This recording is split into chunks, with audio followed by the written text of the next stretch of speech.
Olá, pessoal. Vamos iniciar a aula de revisão, vozes verbais. As vozes verbais, na verdade, é a forma como o verbo se apresenta na oração para indicar se o sujeito é agente ou paciente da oração, ou seja, ele pratica ou ele recebe a ação, tá? Temos três formas de definir isso. Na voz ativa, ele pratica ação. Na voz passiva, ele recebe ação. E tem a voz reflexiva, que ele pratica e recebe ação ao mesmo tempo. Bom, na voz ativa, é quando o sujeito é o agente, ou seja, isto é, ele pratica a ação expressa pelo verbo. Tem uns exemplos aí, ele fez o trabalho. Observe que ele praticou a ação, ele fez o trabalho. Na voz passiva, é quando o sujeito é paciente, recebendo a ação expressa pelo verbo. Então, quando ele é o sujeito paciente, porque ele recebe a ação, tá? Já na reflexiva, é quando o sujeito é ao mesmo tempo agente e paciente, ou seja, ele pratica e recebe ação, tá? Temos aí um exemplo, o menino feriu-se, ou seja, ele feriu a si mesmo, tá? E temos o segundo exemplo, que é assim, os lutadores feriram-se, ou seja, eles feriram um ao outro ao mesmo tempo. Eu recebi e pratiquei a ação ao mesmo tempo. Eu feri a pessoa e a pessoa me feriu ao mesmo tempo, tá, gente? Continuando, a voz ativa, o sujeito é agente, tá? Por exemplo, tem aí, o garoto riscou a parede da sala. Observe que o garoto é o sujeito agente. Riscou é a voz ativa, ou seja, o verbo é que é a voz ativa. E a parede da sala é paciente. Já na voz passiva analítica, né, o sujeito é paciente. Temos aí um exemplo, a parede da sala, ou seja, quem era paciente na outra oração na voz ativa passou a ser o sujeito paciente, tá? Foi riscada pelo garoto. Observe que a voz passiva está nos dois verbos, foi e riscada, que é o verbo ser, mas o verbo principal no particípio.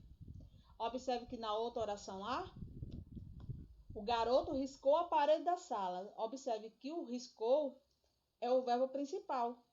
E ele, na voz passiva, ele passa a ser a para o particípio. E o verbo auxiliar é que vai ser conjugado, tá, gente? Continuando, a voz passiva tem duas formas, a analítica e a sintética, tá? Ou seja, são dois processos. Na voz analítica, constrói-se da seguinte maneira: verbo ser mais particípio. Ou seja, como eu falei para vocês, o verbo ser mais o verbo principal no particípio. Aí tem um exemplo aí: a escola será pintada. Observe que o verbo ser está conjugado e o verbo principal está no particípio. Na segunda oração temos aí: o trabalho é feito por ele.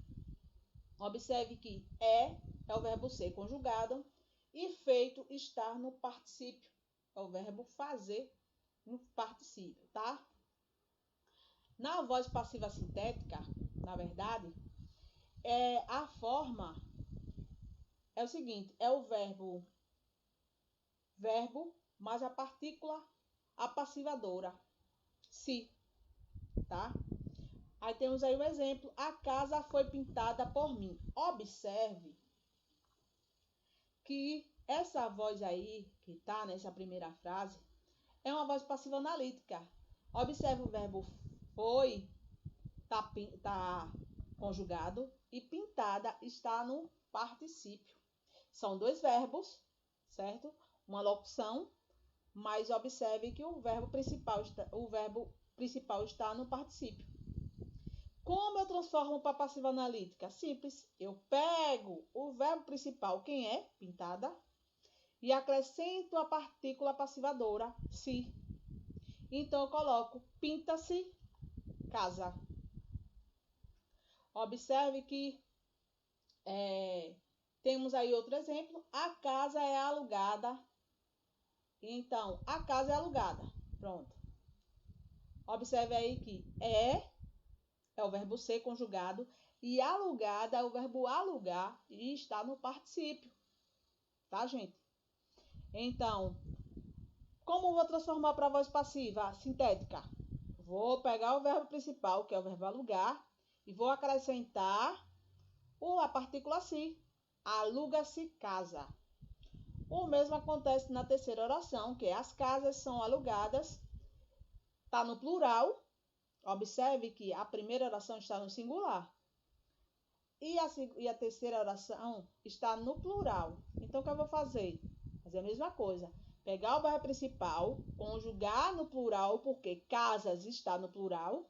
Então, boto na terceira pessoa, tá?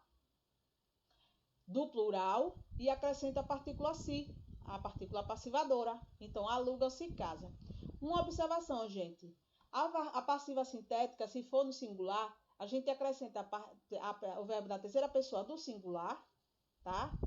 Mais a partícula si, a partícula passivadora. Observe aí que pinta-se a casa. Quem pinta? Ele. Aluga-se a casa. Quem aluga? Ele. Ou seja, é o verbo na terceira pessoa do singular, tá, gente? Já quando é em casas alugadas, como está no plural, o verbo tem que ir para o plural também, tá?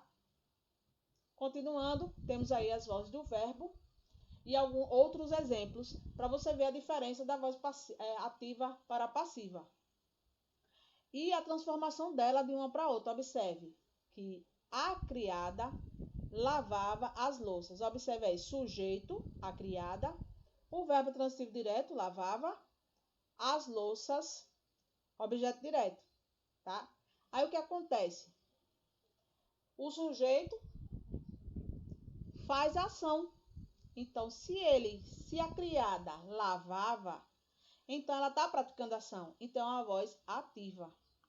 Já na segunda, observe que as louças eram lavadas pela criada. Observe aí, verbo ser, certo? Conjugado. E lavada está onde? Particípio.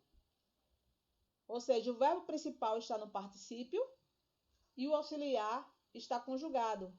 Como a frase está no plural, o verbo também vai para o plural. Observe aí, as louças eram lavadas pela criada. Então, a criada, que era o sujeito, passou a agente da passiva. Tá, gente? Vamos lá. Passiva analítica. Isso é a passiva analítica. Que vai acontecer o quê? O sujeito recebe a ação. Já na passiva sintética, eu vou tirar quem? Primeiro verbo. Vou colocar no início da frase. Não é isso? Vou colocar ele conjugado, como está no plural, vou colocar na terceira pessoa do plural. Lavam. E vou acrescentar o si. Lavam-se, que é a partícula passivadora. As louças. As louças vai ser o sujeito, que era, no caso, e o sujeito da voz ativa lá na frente, que era a criada, ela é retirada da oração. Então, quem vai receber, no caso, as louças, está recebendo a ação de quê? De ser lavadas. Entendeu agora? Então, o sujeito recebe a ação. Levaram-se, que lavam-se, que é o verbo está no plural. Louças, que está no plural também. Observe que concordou. Temos que concordar. Observe isso, tá, gente?